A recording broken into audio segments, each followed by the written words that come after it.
10h02 no horário de Brasília. Estamos iniciando a segunda hora do CBN Cascavel, primeira edição. Hoje, sexta-feira, 31 de dezembro de 2021.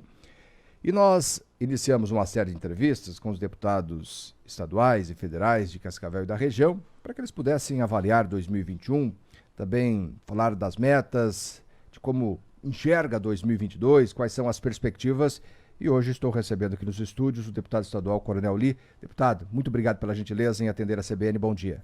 Bom dia. Eu que agradeço, Zé Roberto. Sempre é a oportunidade de a gente conversar um pouco aí e trazer o nosso trabalho também à tona. Esse ano de 2021, qual é a avaliação que o senhor faz dos trabalhos na Assembleia?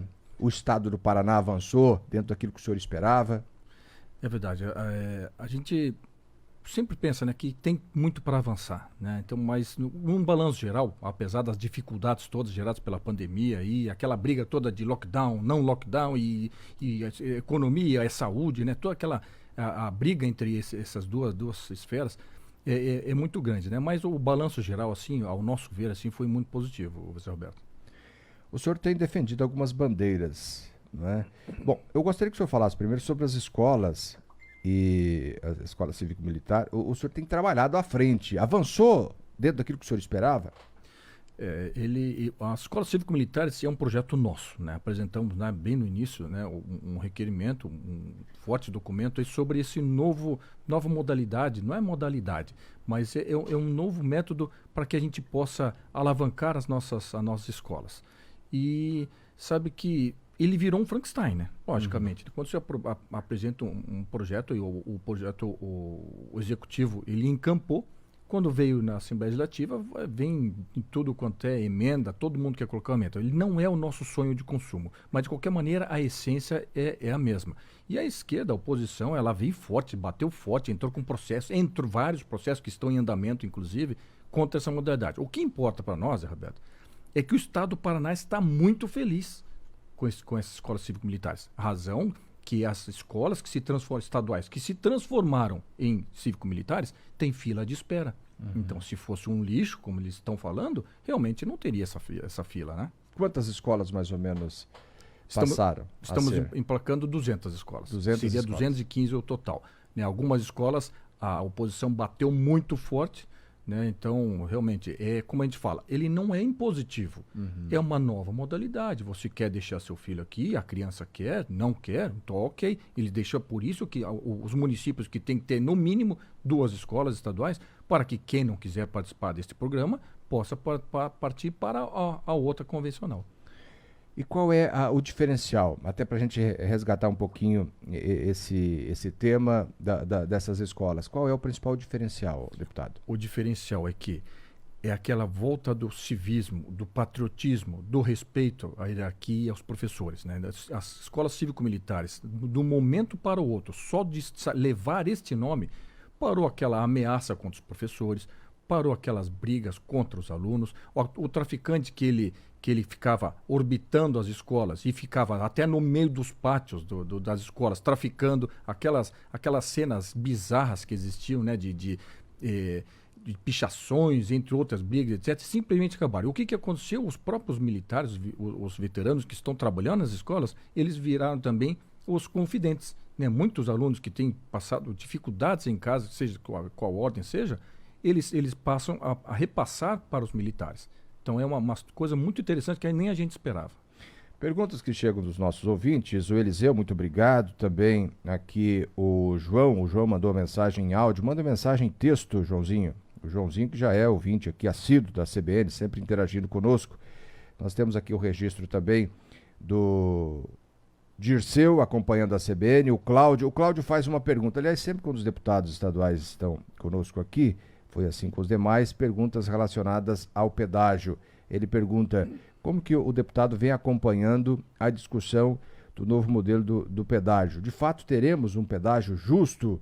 Como que o deputado vê essa situação também desse período sem a cobrança de pedágio?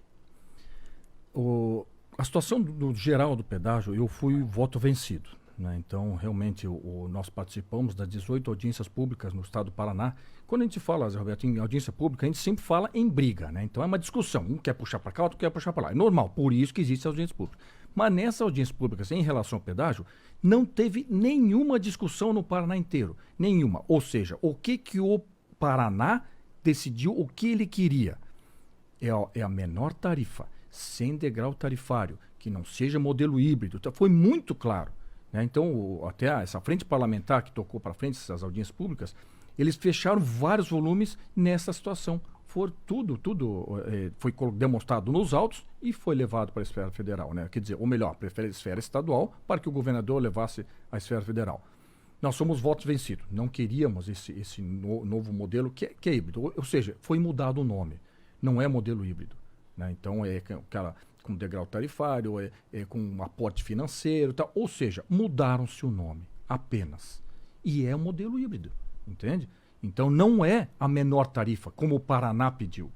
Então, o que acontece? Daqui a 7 anos, que as empreiteiras têm que entregar 90% das obras e 10 anos têm que entregar 100%, ou eles podem até entregar antes desse prazo. Quando entregarem as obras antes, ele vai voltar o atual preço corrigido. E algumas vias ainda vai ser o preço acima do atual. Muito acima. Quer dizer, então, onde vai ter mais vias duplas. Então, é um modelo que a gente não queria. O degrau tarifário, que estão falando que não existe, ele existe. Existe. Então, nós fizemos contato direto, ou seja, em vez da gente ficar naquele diz que e tal, daí eu fui direto para Brasília. Fui direto ao Ministério dos Transportes. Falei com os técnicos, tem equipes de engenheiros que tratam de cada estado. Fui falar com a equipe que trata do Paraná, em Brasília. E existe. É desta maneira. É a razão pela qual eu fui, voto contra, batemos contra, fizemos o que nós tínhamos que fazer, nós fizemos nosso discurso, nossas defesas orais, sustentamos ali e não fomos vencidos. Como é que funcionam as porteiras agora abertas que a gente fala? Essas porteira aberta, a gente fala que ficou uma transição entre o final do pedágio atual, esse famigerado que todo mundo conhece, até a implantação do novo. Nós fomos completamente contra a situação, inclusive quem trabalha nessas praças de pedágio, quem é que tem que cuidar para não depredar? Senão o próprio MST vai lá e vai depredar todos os praças de pedágio, que é patrimônio, né, do Estado como um todo. Tá, a Polícia Militar. Né? A Polícia Militar, a segurança pública do Paraná está atravessando a mais grave situação dos nossos 160 anos de existência, quase 170 anos, de toda a existência, está enfrentando agora. Seja em efetivo, seja em equipamento, etc. Né? E agora nós vamos cuidar de praça de pedágio? Então vamos acionar, como diz o nosso secretário de Segurança, vamos acionar então os nossos veteranos. Sim, nós não temos veteranos, que são os que estão em reserva, não temos nem suficiente para suprir as nossas escolas cívico-militares, né, que é um programa de governo, né? E daí nós vamos colocar para cuidar de praça de pedágio, mas fui novamente vencido. Nós tentamos fazer os bastidores, conversamos, mostramos as dificuldades. Corpo de Bombeiro, ele não é Deus. Corpo de Bombeiro, enquanto ele está atendendo um acidente na rodovia, deixou a cidade, entende? Então são situações muito graves. Qual era a nossa ideia, sugestão? Para que fosse cobrado um pedágio somente para a despesa. Não precisa ter lucro. Óbvio que não tem que ter lucro. É uma transição somente do final de uma gestão até o início da outra, que vai ser no segundo semestre do ano que vem, mais para o final do ano que vem, que vai chegar aos novos pedágios. Então, nesse tempo, eu acho que tinha que cobrar o mínimo. O povo do Paraná não é contra pedágio, mas não contra é contra esse absurdo, né, de preço. Devia ser cobrado o mínimo para fazer essa manutenção. Está cheio de pedaço de pneu de caminhão, prego, tábua com prego, animal morto nas estradas ali. E quem é que vai fazer isso aí? A polícia não consegue mal cuidar da segurança pública, não vai fazer isso, né? O pessoal reclamando também que o trabalho de guincho não está eficiente. Eu gostaria de aproveitar a presença do senhor para a gente falar também do MST. O senhor chegou a fazer referência aí ao movimento e aos incêndios lá em Quedas do Iguaçu. O senhor já se manifestou a respeito. Tem relação, deputado? Sim, nós não chegamos ainda aos autores diretos. Mas eles esses incêndios, eles começaram e estão até o momento aí em área de assentamento. Área de assentamento, meu irmão, nem a polícia entra. Entendeu? Então, só quando eles se matam entre eles lá, acontece um troço muito grave, aí eles permitem a entrada da polícia. Entende? Então, adivinha quem foi? Foi a polícia, foi o cidadão de bem lá ou foi eles mesmos? Entende? Uma situação muito clara. O que o Corpo de Bombeiros, o Comando do Corpo de Bombeiros já detectou, que é muito óbvio, enquanto eles estão combatendo o incêndio num determinado local, ali mesmo em quedas, aparece outro foco no outro lado ali. Entende? Isso não é natural.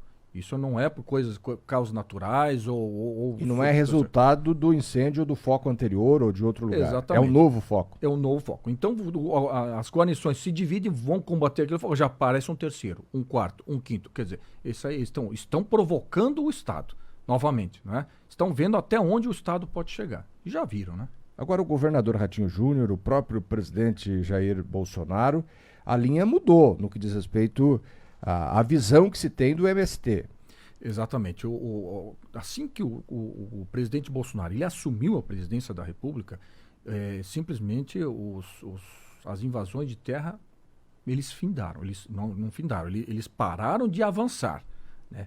Nós tivemos aí um fato aqui perto, né, que foi Catanduvas, ali foi o ano passado, se não me engano, mas ele foi o único foco, assim, não teve grandes avanços. Ou seja, o dinheiro também mingou, né, do MST, nós sabemos de onde que vem, né, então mingou e eles mesmos, aquele efeito Ferguson que a gente fala, né, dos Estados Unidos. Então assume alguém, a altura e o crime recrudesce. Agora, o movimento, o senhor destaca a importância também de se trabalhar com a distribuição de terras, com o atendimento daquelas pessoas que ficaram entrando aí para o lado social, ou o senhor acha que dá quase para generalizar, não haveria necessidade? Não são pessoas que teriam ligação com o campo, pelo menos a maioria. É verdade, né? Como você falou, você até respondeu. O MST, a essência, né, desse movimento, o Trabalhadores Rurais Sem Terra, a essência é bonita. Só que ele nunca foi levado a isso. Né? Então, sempre foi desvirtuado. É uma quadrilha organizada. Então, é coisa que ninguém mexe. Né? Muito menos na Assembleia Legislativa. Eu sou uma voz solitária lá. Então, em razão disto, fomos parar na esfera federal com todo o nosso dossiê, nosso material, nomes, datas locais, né? Telefones, tudo. Né? Então, essa é a nossa razão. Claro que deve existir uma divisão, digamos assim, de terras justa, tal, deve existir. No Paraná, não existem terras improdutivas.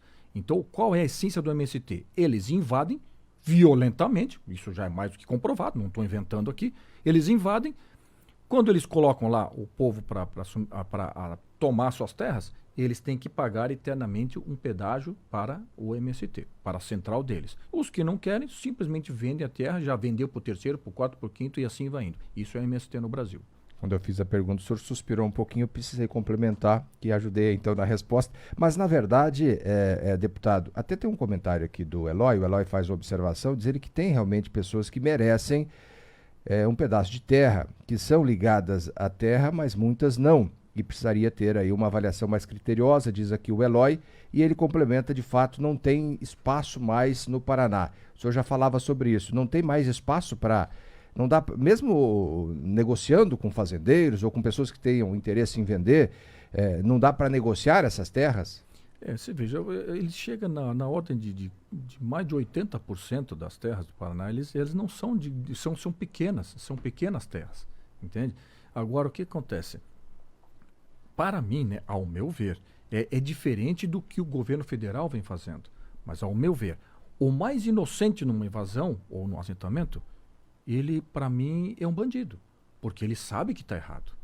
Né? Então, quer dizer, você também tem dificuldade para comprar sua casa? Eu também tenho. Todos nós temos. Então, isso nos dá o direito de invadir a terra dos outros, matar os bichos, lá, meter fogo em tudo, né? Colocar arma na cabeça do dono, que eu vou tomar essa terra também, que eu tenho direito. Eu acho que não é assim.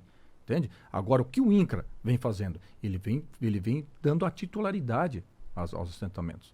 Tá certo. Daí qual é o objetivo? Ele realmente é enfraquecer o MST. Enquanto estiver sob a égide, sob as asas do MST, o MST vai se achando o direito de cobrar deles também. Então, a partir do momento que ele recebe a titularidade, então, não importa como ele conseguiu a terra, né? Então, já que conseguiu, entre aspas, né, que é o assentamento, ele sai das asas do MST. Esse é o objetivo do governo federal.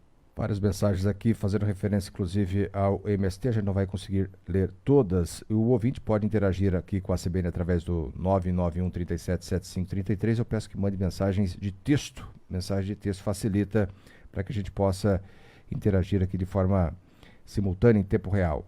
A Elizabeth acompanhando a CBN, a Luana, a gente vai registrando por aqui também. O Lucas, muito obrigado. Deputado, para esse ano de 2022...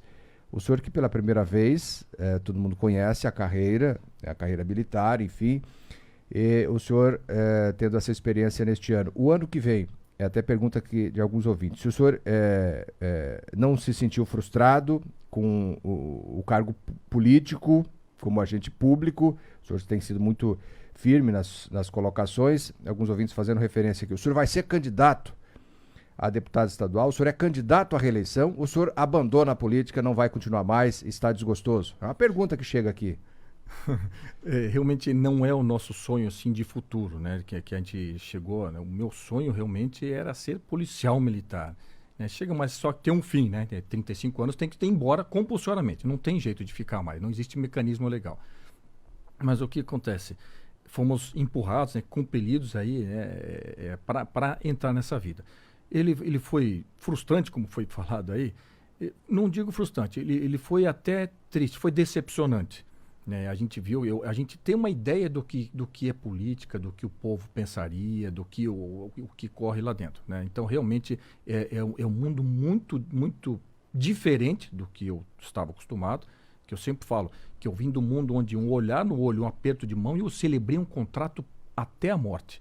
Né? Então, e realmente a gente sentiu uma dificuldade muito grande. Mas uma coisa eu digo para você com toda a convicção, Zé Roberto, que não é uma carreira. Tá? Quem está pensando que política é uma carreira, é uma profissão, tu tá errado. Ele é uma missão. E eu tenho um terrível costume de cumprir a minha missão até o final, como cumpri na Polícia Militar. Qual é a missão? 35 anos eu cumpri. Para o estadual, 4 anos, é uma missão. Aí eu vou partir para uma nova missão, se é para estadual, se é para federal, né? Ou para governador, para presidente, senador, sei lá. Mas o que nós estamos sendo assim, muito empurrados, assim, convidados muito forte para a esfera federal. Né? Então, realmente nós estamos pensando muito, né? Essa é a razão que eu foi poucas semanas atrás, aí fui parar lá em Brasília, fomos conversar com o ministro Onyx, com o presidente Bolsonaro, sobre essa situação. Então, realmente, nós estamos caminhando, estamos estudando com muito carinho, né? Como eu falei, não é do nosso gosto, mas eu tenho convicção, se nós não tomarmos aquelas cadeiras, Zé Roberto, eu, você, todos os cidadãos de bem aqui, se nós não tomarmos, o mal vai tomar como tomou. Perguntas aqui de ouvintes também. Nós temos mais 2 minutinhos. Deputado, em relação aqui, observações de ouvintes sobre a esquerda, não é? O senhor é da direita, tem apoiado o presidente Bolsonaro, tem deixado isso claro. Uma pergunta, o senhor muda de partido? Até março tem essa condição de alterar e de mudar, não é? E como que o senhor vê, uma pergunta aqui também do ouvinte, em relação, é o Renato que faz essa pergunta, em relação à liderança da esquerda hoje nas pesquisas, se o senhor teme a volta da esquerda ao poder. O nosso único temor nessas eleições agora chama-se urna eletrônica. Somente esse é o nosso temor. Se nós vamos, é notório. Existe algum lugar no mundo que nosso presidente Bolsonaro, ele possa ele transitar tranquilamente? Não, ele traz uma legião atrás. Então, isso é notório, que ele vai vencer assim longe as próximas eleições. Muito longe de qualquer imaginação. Mas o nosso único temor chama-se realmente urna eletrônica. Nós somos também, eu parti para todas, né, 100% de todas as manifestações, seja contra isso, contra aquilo, ou a favor disso, ou a favor daquilo, todas as manifestações que chama-se presidente Bolsonaro, estive presente na nossa região inteira, na capital do estado e até em Brasília. Né? Então, realmente, a nossa janela, como você perguntou agora, é em março. Né? Então, nós estamos estudando várias situações, como eu acho que eu já devo ter respondido, né? Se eu estou acompanhando o presidente da República, né? Você vai então, para o PL? Estamos estudando a situação, com muito carinho. É a pergunta aqui da Cleusa. PL, PP ou União Brasil? Então tá mais para o PL. O ouvinte está ligado, viu, deputado? Deputado, muito obrigado pela presença. Feliz 2022 para o senhor e para toda a equipe.